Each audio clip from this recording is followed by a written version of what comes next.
जय हिंद बच्चों, welcome back to Tripathi education new video. और आज का हमारा टॉपिक रहेगा लेक्चर नंबर 29 ऑफ 50 यानी कि टोटल इंटरनल रिफ्लेक्शन। इस प्रोसेस में हम पढ़ेंगे कि ये फिनोमेना क्या होता है और इसके एप्लीकेशन क्या क्या होते हैं। ठीक है, जैसे कि आप सभी लोग टोटल इंटरनल रिफ्लेक्शन के नाम से हमको लग रहा होगा कि भाई यहाँ पर रिफ्लेक्शन है, लेकिन ये एक रिफ्लेक्शन का स्पेशल केस है। रिफ्लेक्शन क्या था? जब लाइट एक मीडियम से दूसरे मीडियम में ट्रेवल करती है तो उसी प्रोसेस को क्या कहते थे? रिफ्रैक्शन। ठीक है, तो यहां पर एक कंडीशन है कि total internal reflection is the phenomena of complete reflection of light back into the same medium for angle of incidence greater than a critical angle of that medium.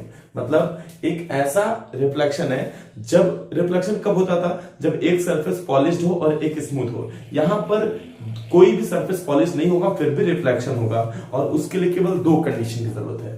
पहला कंडीशन है बेटा कि जो इंसिडेंट रे है वो must भी denser medium से जाए, ऑप्टिकली डेंसर मीडियम में रहे, और जो इंसिडेंट एंगल है वो हमारा क्रिटिकल एंगल से ज्यादा हो। तो अभी हम बात करेंगे कि क्रिटिकल एंगल क्या होता है, लेकिन उससे पहले हम एक चीज समझेंगे कि क्रिटिकल एंगल को देखो। The critical angle is the angle of incidence in the denser medium for which the angle of refraction is rarer medium is 90 degree. मतलब क्या समझ रहे हैं? जैसे अगर हम यहां से जैसा इंसिडेंट इस रे पे डालेंगे, इस इंटरफेरेंस पे डालेंगे, तो लाइट जब रेयरर से डेंसर से रेयरर जाती है तो नॉर्मल से अवे जाती है। मतलब नॉर्मल से क्या जाएगी? दूर जाएगी। तो जितना हम यहां पर एंगल बनाए आई, उतना एंगल यहां आई बनेगा और ये एक आर बनेगा। अगर मान लीजिए हम अपने इस आई को बढ़ा दें, अगर आई को बढ़ाएंगे तो आर भी बढ़ेगा, क्योंकि भाई हमने पढ़ा है कि sine i proportional to sine r. तो जितना ज्यादा आई बढ़ाएंगे उतना ज्यादा आर बढ़ेगा। मतलब इस वाले में हमने क्या किया? आई बढ़ाया कुछ और, तो ये हमारा आर भी हमारा कुछ बढ़ गया। फिर एक कंडीशन ऐसा आएगा बेटा, जब हमारा ये आर इतना बढ़ जाएगा कि आर किसके बराबर हो जाए? 90 डिग्री के। तो जब आर हमारा 90 डिग्री के बराबर मिल जाएगा तो उसी एंगल को हम क्या कहेंगे? Critical angle. क्या कहेंगे बेटा? Critical angle. क्रिटिकल एंगल वो एंगल है, वो इंसिडेंस एंगल है जिस इंसिडेंट पे ये हमारा रिफ्रैक्शन वाला एंगल 90 डिग्री के बराबर हो जाए।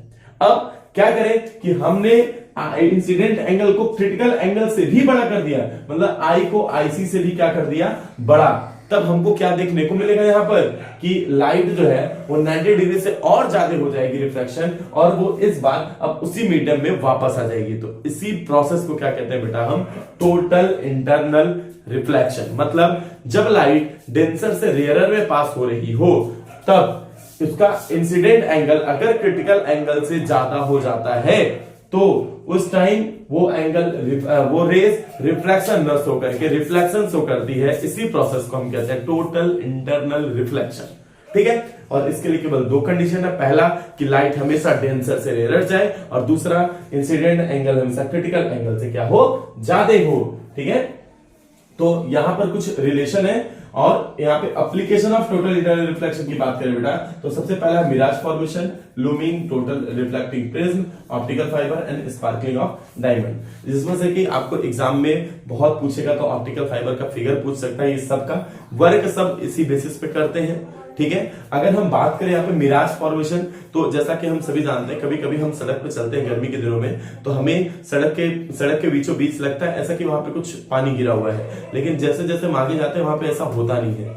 ठीक है, तो मिराज हमारा रेतीलो जगह पे होता है, गर्म जगह पे होता है, जहां पर रेत में हमको लगता है कि वहां पर वाटर है, वाटर पॉन्ड्स है, तालाब है, लेकिन वैसा वहां कुछ होता नहीं है। ठीक है, तो इसी चीज को हम मिराज फॉर्मेशन कहते हैं। ऑप्टिकल फाइबर एक ऐसा डिवाइस है जिसमें हमारा 2 से 3 बार रिफ्लेक्शन हमको देखने को मिलता है और इंटरनल रिफ्लेक्शन होता है। ठीक, तो ये सब कुछ डिवाइसेस हैं, इनके बारे में हल्का फुल्का जान लेंगे। वो रिटर्न है, थ्योरी है। ठीक, जो भी था हमारा टोटल इंटरनल रिफ्लेक्शन हमने उसके बारे में बात कर लिया। तो चलिए अभी के लिए थैंक यू एंड मिलते हैं नेक्स्ट वीडियो में।